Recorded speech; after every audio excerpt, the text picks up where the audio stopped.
Welcome back. It's 23 minutes after the hour on mornings, and we've been talking with Dillon Burroughs about Wicca, Generation Hex, and Halloween, and you brought a friend of yours. Yes, I did. Matt Mitchell is a filmmaker from North Carolina. He's done a trilogy of films that are in the works called Prey and now Prey to the Woods, and I invited him to come down here to present a positive alternative to the Halloween season. We often see this glorification of these gory and bloody and scary movies during the Halloween time, but he's presented a Christian worldview film in which it's PG, Dove approved, Christian audience, and yet it has the same type of scary vibes to it. So I'll let him say a word about it, and then we'll show the trailer. Yeah, how'd you get the idea, Matt?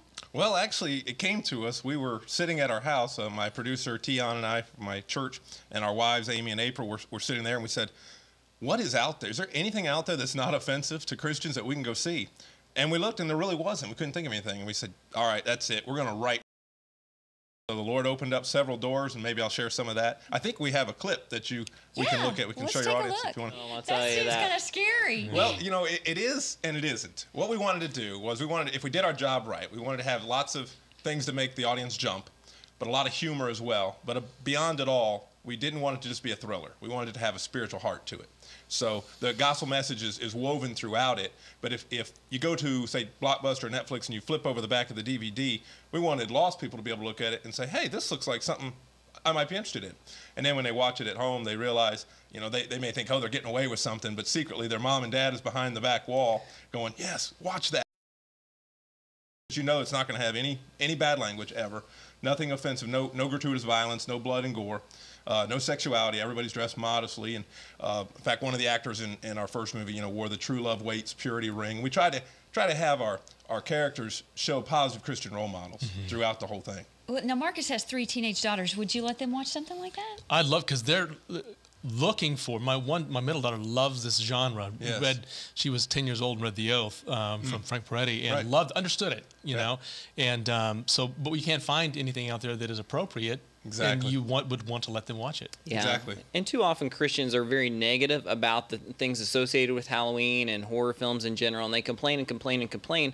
And what we want to do is provide an alternative. And so what Matt has done is, instead of identifying the problem, he's gone one step beyond and said, let's do something that makes a difference about it. And so through this film, and perhaps the next one down the line, as we talk more about what's going to happen down the road, God opens up more and more doors for his word to go forth through this concept of filmmaking, even when it's in the genre that you typically not associate Christian films.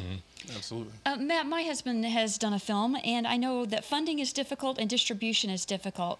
How's it worked for you? Miraculously, God just opened up doors that we had no idea how it was going to happen. We had a Christian businessman come to us at our church at the Potter's Hand. He came up and said, hey, I hear you're doing a Christian suspense thriller / horror movie, and I'm interested. How can I help? And we said, well, can we have several $1,000s? Just jokingly. And he said, absolutely. And he whipped out his checkbook and he wrote us a check. Wow. And thank you, Rick. And we were just so blessed by that. And then we submitted to the Dove Foundation for review. And I'm also a minister. And I said, what would the church say about this?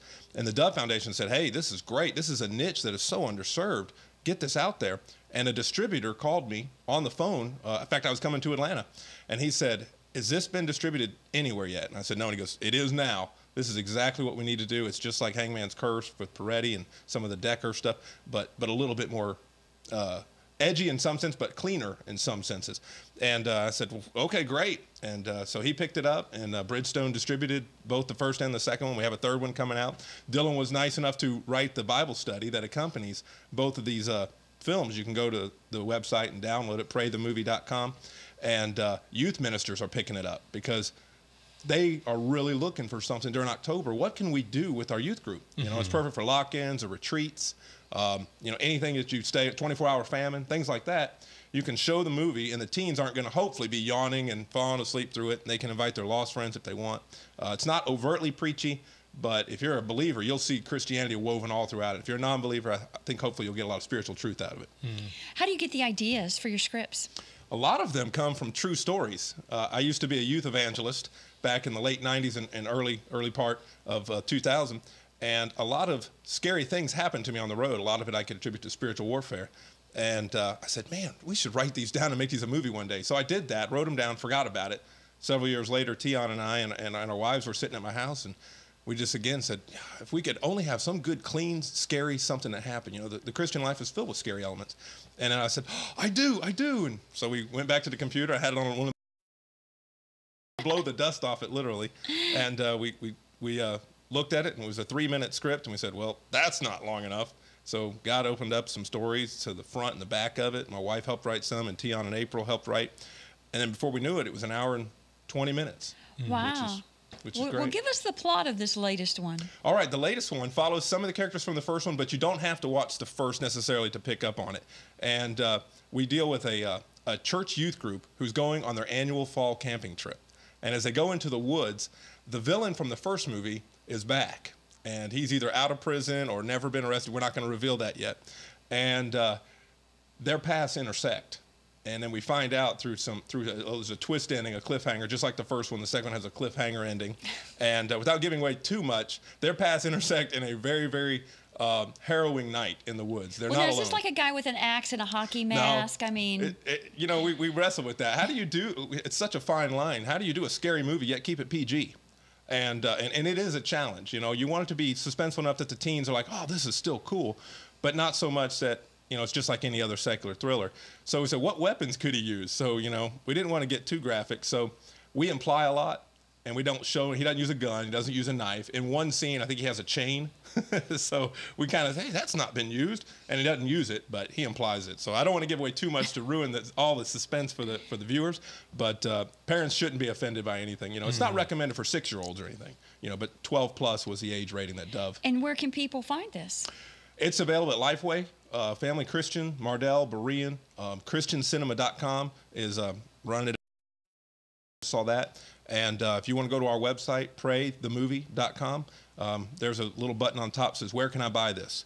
And it'll list all the stores, and you might recognize one. And Netflix, I think, has picked it up as well. Oh, that's great. I love the fact that you're bringing this from true life experiences, because I think as Christians we recognize we are living in a world that is spiritual as well. And there's a spiritual element to it. And I used to like sitting around in your youth group and telling the scary stories, Yes. the real things that unexplained more than anything. You know, it seems scary, but what if? You know, we're close to the California border, so the idea of the Sasquatch was always out there. You know, and these stories that so much hyperbole in them. But when you take a kernel of truth and these unexplained events and begin to use those, which become believable because somebody can identify, saying, I had a similar thing happen to me. That's it exactly. And that's how a lot of these stories started. We're sitting around in youth groups, and you know, we'd play the games, we'd do the volleyball thing all, you know, till everyone who I thought was tired. Around midnight, you know, the girls and the guys would separate. We get together and have a little devotional Bible study, and then somebody would say, tell us a scary story, Brother Matt. I'm like, I can tell you what happened to me the other day. Let me.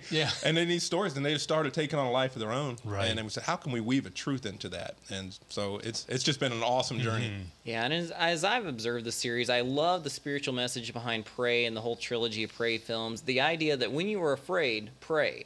And when you're able to communicate that through film in a way that you're not preaching, you're not coming down hard on someone who may be very sensitive to spiritual issues and Christianity, it really opens up some new doors and some new opportunities to communicate faith at a level that connects with people where they are. Be very afraid. But you don't hear pray. Exactly. Yeah, that's a good. Yeah, and that's where we are in Generation Hex, is that there is supernatural stuff that happens outside of Christianity, but it's associated with the devil, with the demonic, with dark spiritual forces, and we need to recognize that, but we don't need to fear that, because Scripture tells us, greater is He who is in us than he who is in the world. So if you're following Jesus, you do need to be aware of the supernatural dark powers out there, but you do not need to fear them. You need to pray, as this film talks about, and walk in the power of God's Spirit to overcome the powers of darkness. Be aware. Be very aware.